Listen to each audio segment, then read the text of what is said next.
asalaamu calaykum waraxmatullaahi wabarakaatuhu dhammaan daawadayaasheena sharafta leh ee ku xiran janalkeena. waxay qaar fara badan oo inaga mid ah isweydiinayaan xaggee buu ku sugnaa ama xaggee buu yaalay alle subxaanahu wa tacaala carshigiisa ka hor inta uusan abuurin samaawaadka iyo dhulalkaba. qisadani ma ahan qiso khiyaali ah ama qiso lagu talagalay in dadka lagu madadaaliyo, balse waa qiso lagu talagalay in dadku ay ku cibro qaataan ama ay ku waana qaataan oo ay ku fikiraan alle subxaanahu wa tacaala khalqigiisa. qisada aan ka bilowno bilowgeeda, waxaan ka bilaabaynaa ka hor inta aanan ambiyada la abuurin iyo weliba ka hor inta aanan la abuurin samaawaadka iyo dhulalkaba. balse ka hor inta aanan bilaabin, fadlan daawade ha iloobin muuqaalka inaad like saarto. haddii aad inagu cusub tahayna fadlan ha iloobin janalka inaad sabskaraib saarato si aad inoo dhiiro geliso, gambaleelkana furo si ay kuu soo gaaraan muuqaaladeena xiga. allahu khaaliqu kulli shay, alle subxaanahu wa tacaala waa midka abuuray shay kasta ama wax walba.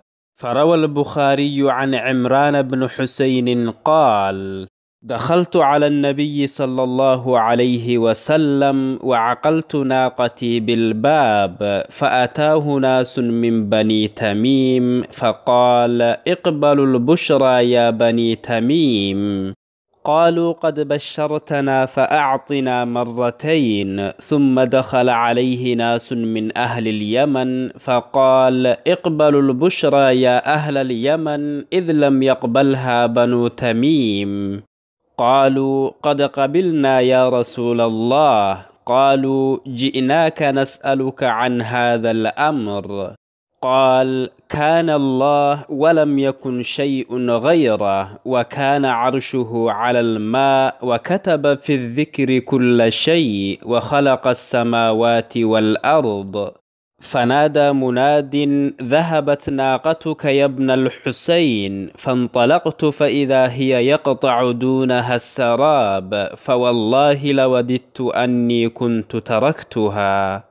wuxuu saxaabigan jaliilka ah ee la yidhaahdo cimraan binu xuseyn radiyallaahu canhu xadiiskan gudihiisa inooga warramayaa in uu maalin maalmaha ka mid ah nebiga sallallahu calayhi wasallama u soo galay xilligaasoo nebigu uu ku sugnaa masaajidkiisa. ka hor inta uusan u soo galinna wuxuu masaajidka albaabkiisa ku soo xirtay hashiisa.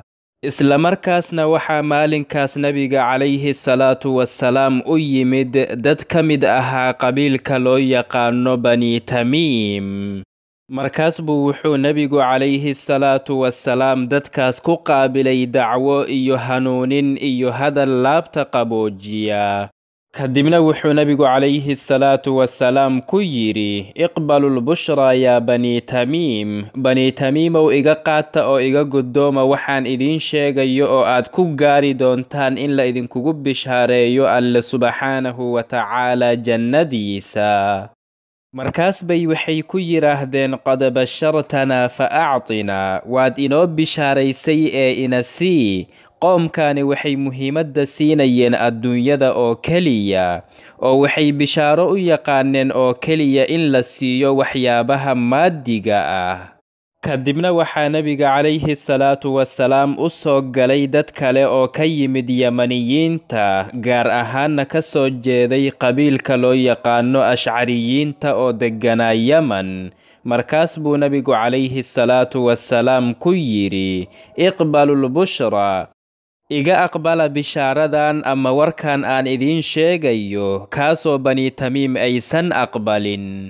markaas bay waxay ku yidhaahdeen: qabilnaa yaa rasuulallah, rasuulkii ilaahayow waan kaa aqbalnay, ee warkaaga ina sii. waxaanba kuugu nimid in aan wax kaa weydiinno arrinkan iyo caalamkan axwaashiisa. markaas buu wuxuu nebigu calayhi salaatu wasalaam bilaabay inuu uga sheekeeyo bilowgii khalqiga iyo carshiga alle subxaanahu wa tacaala. wuxuu nebigu calayhi salaatu wasalaam u sheegay in alle subxaanahu wa tacaala markiisii hore uu keligiisa jiri jiray oo wax kale aysan jiri jirin oo xitaa biyo iyo carshi iyo keyrkoodaba aysan jiri jirin. kadibna wuxuu alle subxaanahu wa tacaala ugu horrayntii abuuray biyaha, kadibna wuxuu biyaha dushooda ku abuuray carshigiisa subxaanahu wa tacaala. kadibna samaawaadka iyo dhulalka intuu abuuray ayuu alle subxaanahu wa tacaala wuxuu lawxul maxfuudka ku qoray dhammaan waxyaabaha dhici doona ilaa iyo maalinka qiyaamaha. فالله سبحانه وتعالى هو الخالق العظيم الذي خلق كل شيء. الله سبحانه وتعالى وخالق وين أبوري شيء كستا، وأوجد كل شيء من عدم. وحو الله سبحانه وتعالى شيء كستا كأهيسيي أما أكسميي وحانا هوري أجري جرين. allena subxaanahu wa tacaala wuxuu ahaa mid weligiisaba jiri jiray oo jiritaankuna u sugnaaday isaga keligiisa. isaga ayaana abuuray zamanka iyo makaankaba, wuxuuna naftiisa u khaas yeelay waxdaaniyada, taasoo ka mid ah sifooyinkiisa waaweyn subxaanahu wa tacaala. فهو الواحد الأحد الفرد الصمد لم يلد ولم يولد ولم يكن له كفوا أحد. الله سبحانه وتعالى ومد كليجيسا أو عدل بيسا أي سنجرين إساقنا وحبما أوسن للين إساقنا لمد للين عد أدقانتانا مجرت سبحانه وتعالى. rasuulkeena Muxamed calayhi salaatu wassalaam ducooyinkiisa ayaa waxaa ka mid ahaa: allaahumma anta alawwalu falaysa qablaka shay. ilaahayow adiga ayaa ugu horreeyey oo shay ama cid adiga kaa horraysay ma jirto. wa anta alaakhiru falaysa bacdaka shay. adiga ayaana ah midka weligiisa jiraya oo ugu dambeeya oo cid ka dambaysa aysan jirin. وأنت الظاهر فليس فوقك شيء. adiga ayaana wax walba ka sarreeya oo ma jirto shay ama cid adiga kaa sarraysa. وأنت الباطن فليس دونك شيء. adiga ayaana shay walba u dhow oo uusan jirin shay adiga kaaga xiga. allena subxaanahu wa tacaala wuxuu qur'aankiisa kariimka ah dhexdiisa ku yidhi: وهو الذي خلق السماوات والأرض في 6 أيام وكان عرشه على الماء ليبلوكم أيكم أحسن عملا. وهو الذي خلق السماوات والأرض في 6 أيام. الله سبحانه وتعالى ومدك سموينك إيو لولالك إيو وحي كدح جربك أبوري لحمى الموت قدهودا. وكان عرشه على الماء. حلقاس وحي كهريين وحو عرشيسو كرسارنا بيها. ليبلوكم أيكم أحسن عملا. سئو إذين امتحام أو أعديو متكينا أطيعي أو عمل وناكسن لإيماني إيو متك كوغالو بيا. كاننا وخبر الله سبحانه وتعالى إنو غشيغيو إن عرشيسو بيو دول سارنا كهر انت أوسن أبورين سماواتك إيو لولالك إيو وحا قد حجيرا.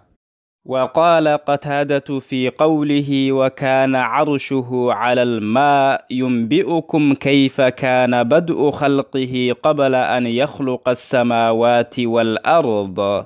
وحو قتادة وكان عرشه على الماء تفسير كذا كيري وحو ربجينا سبحانه وتعالى إذن كجور رميا سدا خلقي سؤهان جري كهر انت أوسن أبورين سماوات كإيو للكبا. قولك alle ليبلوكم أيكم أحسن عملا waxaa loola jeedaa wuxuu alle subxaanahu wa tacaala samaawaadka iyo dhulalkaba u abuuray addoommadiisa si ay ugu intifaacsadaan oo ay isaga keligiisa ugu caabudaan iyagoon u shariig yeelaynin waxdahu laa shariika lah. walam yakhluq daalika cabatha lahwi iyo cayaarna uma uusan abuurin alle subxaanahu wa tacaalaa allena wuxuu yidhi subxaanahu wa tacaalaa wamaa khalaqna alsamaa'a waalarda wamaa baynahumaa baatila ذلك ظن الذين كفروا فويل للذين كفروا من النار وما خلقنا السماء والأرض وما بينهما باطلا سماواتك إيو للالك إيو وحا كل حجرب عيار إيو ما لا يعني آنا أبور ذلك ظن الذين كفروا تاسنا واسد أي ليان كوا قالوا بي فويل للذين كفروا من النار كوا قالوا بين وحي مالك قيامها جهنم دحديد كليهن وادي ناريد لظنهم الباطل وكفرهم بالله ملهود حن إيو قال نمدود أي الله سبحانه وتعالى كوا قالوا بين أو جيدا وقد روى الإمام أحمد رحمه الله عن أبي رزين رضي الله عنه قال قلت يا رسول الله أين كان ربنا قبل أن يخلق خلقه قال كان في عماء ما تحته هواء وما فوقه هواء وما ثم خلق عرشه على الماء أبي رزين رضي الله عنه أيا وحيري قلت يا رسول الله وحان إري رسولك إله يو أين كان ربنا قبل أن يخلق خلقه هجيب ربنا سبحانه وتعالى كسقنا كهر انت أوسن أبور خلق جيسا قال مركز نبي عليه الصلاة والسلام وحكيري كان في عماء وحو كرسارنا أما أكسر درور ما تحته هواء وما فوقه هواء درور تاسو هوستيدا إيو كوركيدو بأي بنانايين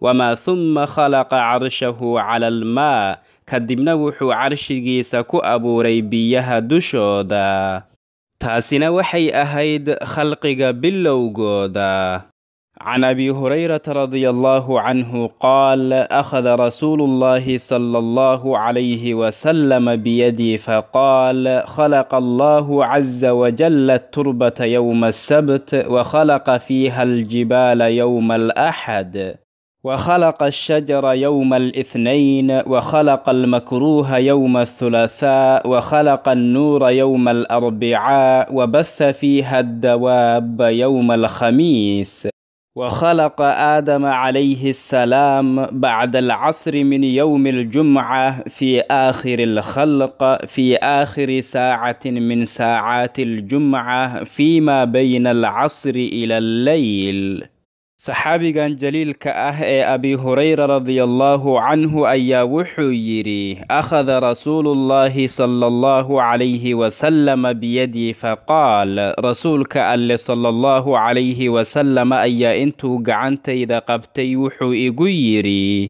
خلق الله عز وجل التربة يوم السبت وحو أل سبحانه وتعالى عيد أبو ريمال سبدئه وخلق فيها الجبال يوم الأحد كدبنا وحو بورها كدح أبو ريمال أحد وخلق الشجر يوم الاثنين جيدهنا وحو أبو ريمال إسنين وخلق المكروه يوم الثلاثاء مكروه أما شرطنا وحو أبو ريمال تلاذو وخلق النور يوم الأربعاء نور كان وحو أبو ريمال أربعاء وبث فيها الدواب يوم الخميس دابدها أما حيوان ندن وحو أبو ريء أولك كباهي مال خميس وخلق آدم عليه السلام بعد العصر من يوم الجمعة في آخر الخلق في آخر ساعة من ساعات الجمعة فيما بين العصر والليل آدمنا عليه السلام وحو الله سبحانه وتعالى أبو ريمال جمعة عصر ككدب ولبا مالنكا ساعده سأوغدن بيا أدحي عصر كإلا إيهابينكي kahor inta uusan abuurin carshiga iyo kahor inta uusan abuurin samaawaadka iyo dhulalka iyo jihooyinka ayuu alle subxaanahu wa tacaala jiri jiray isagoo keligiisa ah oo cidna aysan la jirin oo cid ka horaysana aysan jirin. kadibna intuu khalqiga abuuray ayuu alle subxaanahu wa tacaala ka sare maray carshigiisa, sare mariddaasoo ah mid isaga u qalanta oo u dhacaysa sida uu isagu doono subxaanahu wa tacaala. mana jirto cid alle subxaanahu wa tacaala kula doodaysa mulkigiisa iyo cid shirko kula ah ama la leh sultaankiisa iyo khalqigiisa subxaanahu wa tacaala. carshiguna wuxuu ka mid yahay makhluuqaadka alle subxaanahu wa tacaala kuwooda ugu waaweyn ooguna sarreeya ooguna dhow alle subxaanahu wa tacaala xaggiisa. carshigu wuxuu ka wada sarreeyaa dhammaan samaawaadka iyo dhulalkaba, waana saqafka jannada, wuxuuna alle subxaanahu wa tacaala u khaas yeelay sarreyn iyo inuu ka wada sarreeyo dhammaan makhluuqaadkiisa intooda kale. ثم استوى عليه الرحمن كيف شاء kadibna wuxuu alle subxaanahu wa tacaala siduu doonay uga sara maray carshigiisa. wuxuu yidhi rasuulkeena Muxamed calayhi salaatu wassalaam: idaa sa'altum allaha fas'aluuhu alfirdaws fainnahu awsatu aljannati wa acla aljanna wa fawqahu carshu arraxmaan wa minhu tafjaru anhaaru aljanna. wuxuu yidhi sallallahu calayhi wasallam: idaa sa'altum allaha fas'aluuhu alfirdaws, haddii aad alle subxaanahu wa tacaala weydiisanaysaan waxaad weydiisataan jannatulfirdaws, fainnahu awsatu aljanna, maxaa yeelay firdowsadu waxay ku taallaa jannada bartankeeda, wa acla aljanna, waana halka ugu sarraysa jannada, wa fawqahu carshu arraxmaan, sidoo kale firdowsa waxaa ka sarreeya alle subxaanahu wa tacaala carshigiisa, wa minhu tafjaru anhaaru aljanna, waana halka ay ka soo burqadaan jannada webiyaasheeda ayuu yidhi calayhi salaatu wassalaam. هذا والله تعالى أعلى وأعلم، وصلى الله وسلم وبارك على سيدنا محمد وعلى آله وصحبه أجمعين، والسلام عليكم ورحمة الله وبركاته.